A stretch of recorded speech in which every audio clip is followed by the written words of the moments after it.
So this is what? Some kind of black market? Kind of. You can get anything you want down here. So I see. Including crabs. Any famous last words? Yeah, tell your mama I love her. I heard that, Bojack. Face out. Coming in at number 10 is Binary Domain for the PlayStation 3 and 360 from the creators of the Yakuza series, a first for them I might add, from the company Sega. Anyway, this game takes heavy inspiration from movies such as iRobot and Blade Runner. Mixes in a lot of story elements with third-person shooter elements. Very fun game, a giant sleeper hit in America, but well received in Japan. What? This is heavy.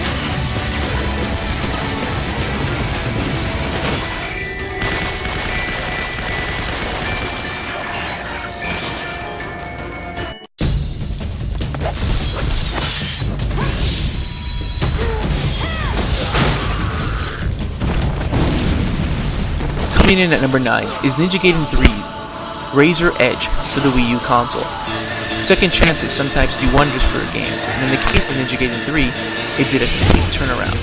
Earlier this year when the game was released, it flunked. It was a complete disaster. No dismemberment, lack of weapon choices, only one character to use. It was a horrible game.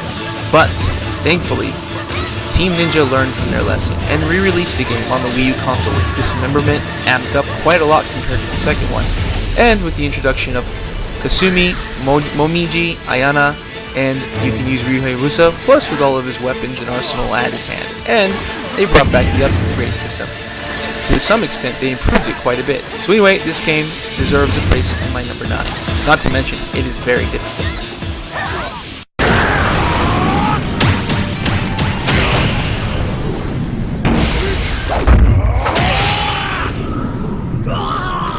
Coming in at number 8, Asuras Wrath from Capcom. This game surprised me a lot.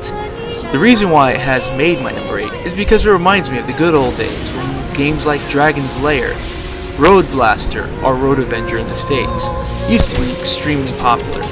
Yes, it is an interactive anime, and to some extent, a fully fledged game. While there's a lot to this game that can be improved in its next entry, this game has left a great impact. For all of you who loved the series Berserk, you'll find yourself right at home with Asuras Wrath. Frankly speaking, I was late to the game to get this game, and I'm quite surprised by it. That's why it has made my number 8 list for this year.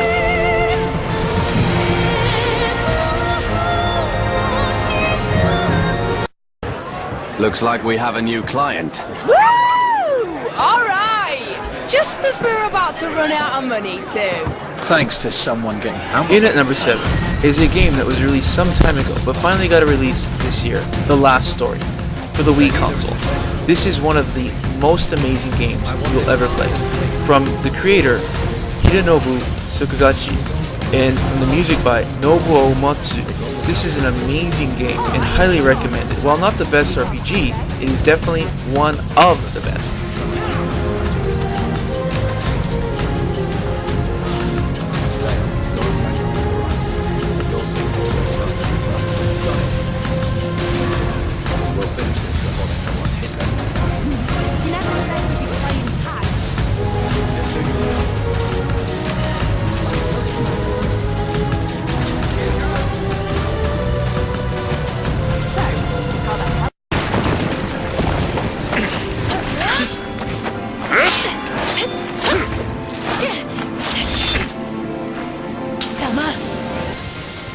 In at number 6 is Final Fantasy XIII-2 for the PlayStation 3 and the 360.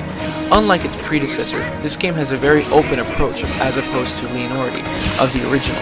Anyway, the game has excellent art design, a phenomenal story, while a little confusing at times, but the ending has such a great payoff. It was well thought out, and definitely left an opening for Final Fantasy X3, or Final Fantasy XIII-3, which will be released later in 2013. Anyway, for those of you who haven't played this game, expect a very long game with lots to do.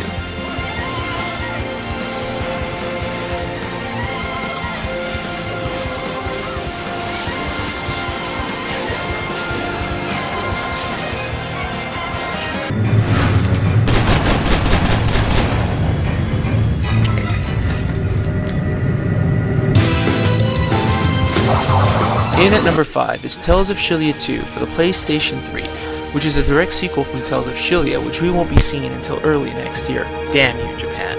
Anyway, for those of you who are fluent in Japanese, I'm sure you went ahead and already ordered Tales of Xillia 2 because this RPG is really, really good. Even though it's a direct sequel, it adds a lot to the table, giving you multiple choices this time around and adding a few new mechanics to the fighting system. While using a lot of the assets from the original, the story itself is quite original. And, not to mention, it's really interesting to see that Namco Bandai is taking the same route as Square Enix in that they're making direct sequels to previous.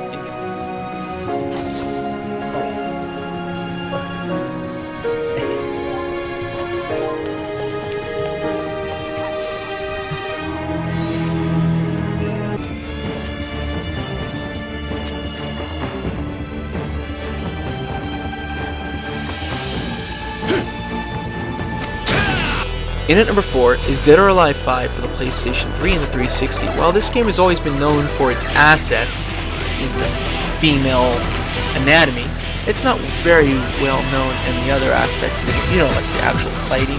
Well, this game does a lot of new things and a lot of old things, but it does them extremely well. It's one of my personal favorite fighters, released this year, and I've always been a Dead or Alive fan.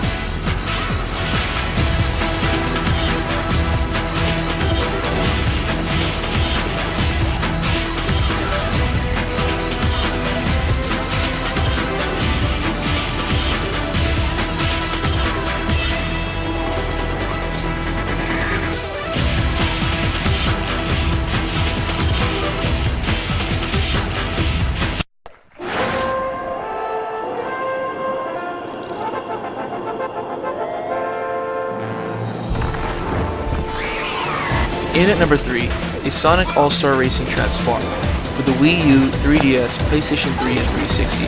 This game was a huge sleeper hit this year and has a lot of nostalgia. For those of you who enjoyed games such as Panzer Dragoon, Burning Rangers, you'll be right at home with this particular entry. There's a lot done right in this game, and I hope that Sega continues, and Nintendo needs to take a lesson from Sega on this one. Anyway guys, good job for making my number 3.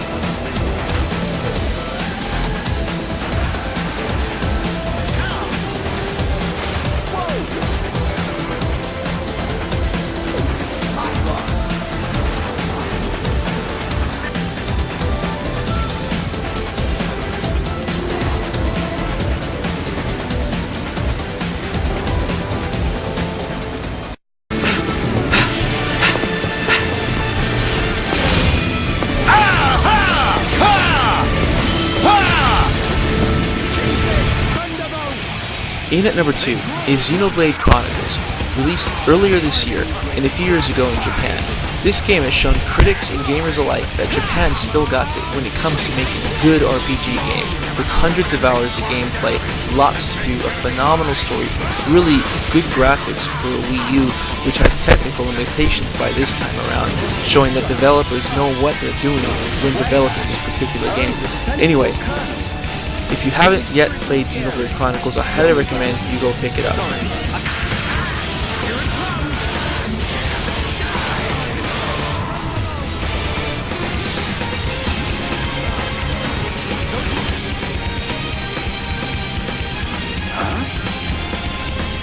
An M69!